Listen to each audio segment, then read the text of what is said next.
Benzoin condensation. Benzoin condensation एक coupling reaction है, एक कॉम्बिनेशन है जिसमें हम एल्डिहाइड्स, मेन एरोमेटिक एल्डिहाइड्स की रिएक्शन पोटेशियम साइनाइड कैटालिस्ट के साथ कराते हैं तो हमें अल्फा हाइड्रोक्सी कीटोन मिलते हैं। एरोमेटिक एल्डिहाइड्स में अगर हम कंडेंसेशन बेंजाल्डिहाइड के साथ कराएं तो हमें जो प्रोडक्ट मिलेगा वो हमें मिलेगा बेंजोइन। इसीलिए इस रिएक्शन को बेंजोइन कंडेंसेशन कहते हैं।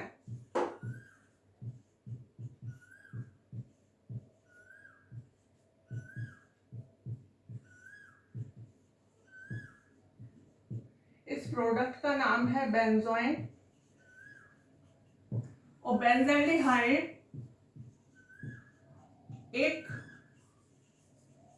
मोस्ट क्लासिकल एग्जाम्पल है एरोमेटिक एल्डिहाइड्स का। इसी प्रोडक्ट के नाम पर इस रिएक्शन को हम कहते हैं बेंजोइन कंडेंसेशन। यहाँ पर पोटेशियम साइनाइड कैटालिस्ट है, हम पोटेशियम साइनाइड के अलावा कोई और कैटालिस्ट भी यूज कर सकते हैं, बस उसके अंदर ये प्रॉपर्टी होनी चाहिए कि एक तो वो नेचर में न्यूक्लियोफिलिक होना चाहिए और दूसरा उसके अंदर इलेक्ट्रॉन विथड्रॉइंग प्रॉपर्टी होनी चाहिए।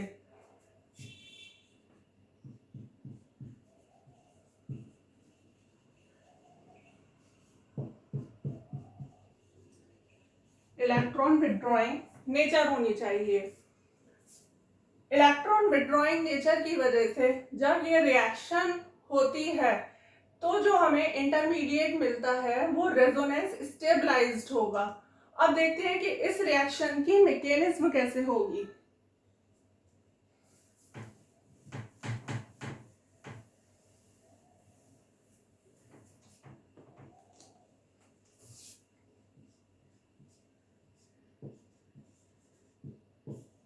First step is the formation of cyanohydrin.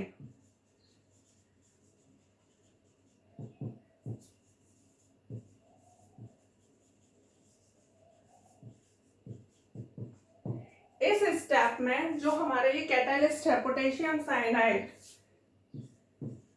ये बेंजाल्डिहाइड के इलेक्ट्रोफिलिक कार्बन एटम पर अटैक करेगा। ये हमारा पोलर है, ये न्यूक्लियोफिलिक कैटालिस्ट यहाँ इस पर अटैक करेगा और हमारा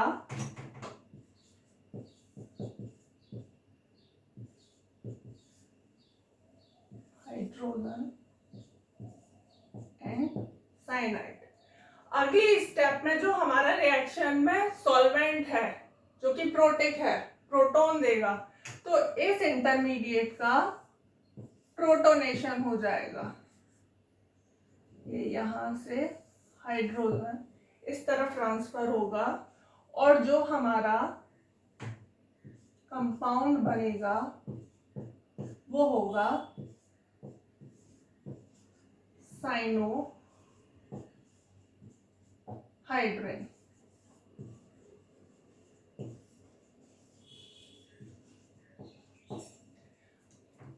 अब है सेकेंड स्टेप। सेकेंड स्टेप में जो ये साइनोहाइड्रिन बना है, यहां से ये OH आयन रिमूव हुआ है, यही हाइड्रोक्सिल आयन इसका डीप्रोटोनेशन कर देगा।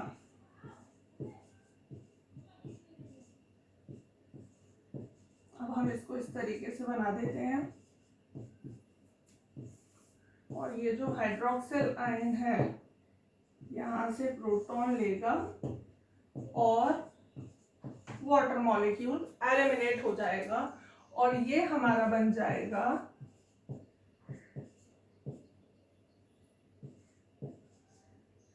यहाँ पर नेगेटिव चार्ज और साइनाइड। यहाँ पर हम इस साइनाइड ग्रुप को इस तरीके से भी लिख सकते हैं। अब यहाँ पर रेजोनेंस होगा तो ये जो न्यूक्लियोफाइल बना है ये रेजोनेंस स्टेबलाइज्ड होगा। ये इस तरीके से बॉन्ड टूटेगा, ये इधर आएगा carbon carbon double bond and nitrogen पर ऑक्सीजन एटम। तो सेकेंड स्टेप में इस न्यूक्लियोफाइल की फॉर्मेशन हुई। अब थर्ड स्टेप में ये जो हमारा न्यूक्लियोफाइल बना है ये बेंजाइल्डिहाइड के सेकेंड मॉलिक्यूल पर अटैक करेगा।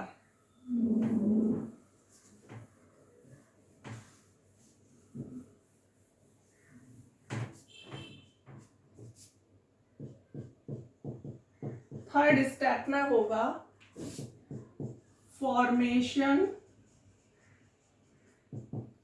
Of new carbon carbon bond via nucleophilic attack. ये हमारा सेकेंड मॉलिक्यूल है बेंजाल्डिहाइड का और ये है हमारा न्यूक्लियोफाइल। इसको इस तरीके से लिख लेते हैं।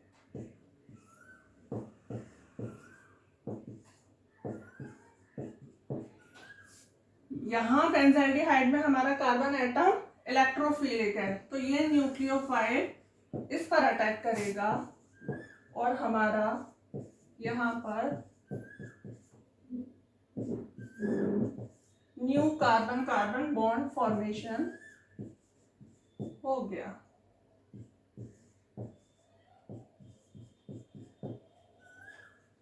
हाइड्रोजन। अब जो लास्ट स्टेप है फोर्थ स्टेप, उसमें इस स्पीसीज से यहां से ये जो हमारा कैटलिस्ट था साइनाइड ये रिमूव होगा।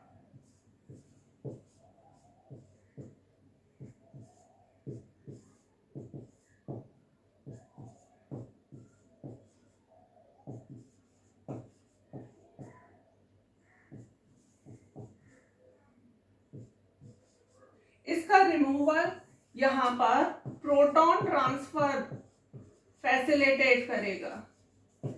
यहाँ जो प्रोटॉन है ये प्रोटॉन इस ऑक्सीजन एटम पर ट्रांसफर हो जाएगा जिसकी वजह से यहाँ ऑक्सीजन हाइड्रोजन बॉन्ड ब्रेक होगा और जो ये इलेक्ट्रॉन पेयर होगा वो यहाँ इस तरफ शिफ्ट होगा जिससे इस साइनाइड का डिसोसिएशन आसान हो जाएगा और ये रिमूव हो जाएगा और हमारा प्रोडक्ट बना C6H5C।